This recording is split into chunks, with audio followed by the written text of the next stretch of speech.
नमस्ते बच्चों, आपकी कक्षा पहली की हिंदी माधुरी बुक निकालिए। उसमें पाठ क्रमांक 8 निकालिए। ईश भज। ईश यानी भगवान, भज यानी नाम स्मरण करना, भजना, उसको नमन करना। तो हमारे पाठ का नाम क्या है? ईश भज, ईश्वर का नाम ले।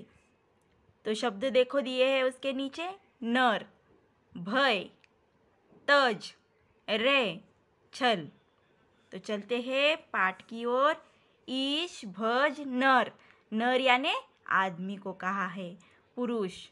ईश भज नर, हे मनुष्य, तू भगवान का नाम स्मरण कर।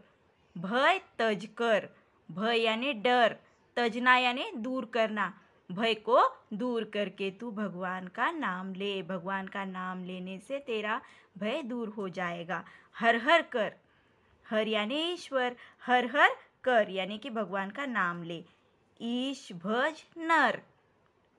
नर तू भगवान का नाम ले। फिर से बोलती हूँ मैं।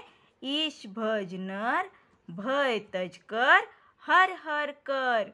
ईश भज नर। नीचे देखो अब। रह रह कर, छल मत कर। छल करना यानी किसी के बारे में बुरा समझना, उसके बारे में बुरा ही बताना। तो रह रह कर तू छल मत कर। भय तज कर, ईश भज नर। भय को दूर करके तू ईश भज।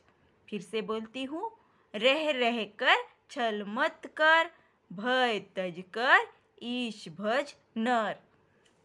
तो आपको ये पाठ में के शब्द समझ में आए होंगे। आपको यह पाठ आपकी कॉपी में 2 बार लिखना है।